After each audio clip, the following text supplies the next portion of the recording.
সেদিন একটু হালকা খেতে ইচ্ছা করছিল বলে মাথায় সবার প্রথম স্যুপের কথাটাই এলো, তাই দেরি না করে প্রেসার কুকারে জল গরম হতে বসিয়ে দিলাম। তারপর সাইডে কড়াইতে তেল গরম করে তার মধ্যে পেঁয়াজ কুচি দিয়ে বেশ ভালো মতো ভাজা ভাজা করে নিলাম। পেঁয়াজটা যখন পিঙ্ক কালার মতো হয়ে গেল, তারপরে তার মধ্যে আদা বাটা, রসুন বাটা আর স্বাদ মতো কাঁচা লঙ্কা বাটা দিয়ে ভালো মতো মিশিয়ে নিলাম। তারপরে দুটো মাঝারি মাপের টমেটো 4 টুকরো করে কেটে এই মিশ্রণটার সাথে মিশিয়ে দিলাম। টেনশন নেবেন না, এরপরে প্রেসার কুকারে যাবে, সব টমেটো গলে যাবে। চিকেন স্টু বানানোর জন্য চিকেনটা ম্যারিনেট করার প্রয়োজন নেই। ভালো মতো ধুয়ে এই পর্যায়ে এসে চিকেনটা এই মিশ্রণটার সাথে মিশিয়ে ঢাকা দিয়ে বেশ খানিকক্ষণ কুক করে নিতে হবে। এরপর স্বাদ মতো লবণ দিয়ে বেশ ভালো মতো মিক্স করে নেওয়ার পরে আপনাদের পছন্দসই সবজি দিয়ে দিতে পারেন। পেঁপে, গাজর, বিনস। এখানে আমি পেঁপে, গাজর দিয়েছি, আর বাঙালি তাই আলুটা বাদ দিতে পারেনি, তাই আলুটাও এর মধ্যে দিয়ে দিলাম।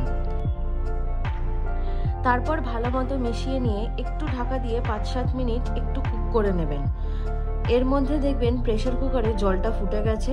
এবার পুরো এই সবজি আর চিকেন সম পুরো জিনিসটাকে প্রেসার কুকারে দিয়ে 2টো সিটি দেওয়া অবধি একটু অপেক্ষা করতে হবে। এর মাঝখানে ঘরের যদি কাজ থাকে সেটা কমপ্লিট করে চলে আসুন, আর না হলে বসে বসে একটু মোবাইলে রিল দেখে নিন। আর আমার পুরনো ভিডিওগুলো কিন্তু দেখতে ভুলবেন না। আর ভালো লাগলে লাইক, কমেন্ট, শেয়ার আর সাবস্ক্রাইব কিন্তু করে দেবেন। এখানে স্যুপ রেডি হয়ে গেছে। আর দেরি কেন, 2টো ব্রেড শেকে আর তার সাথে একটু গোলমরিচ আর বাটার স্যুপের উপরে দিয়ে খেয়ে শেষ করে ফেলুন।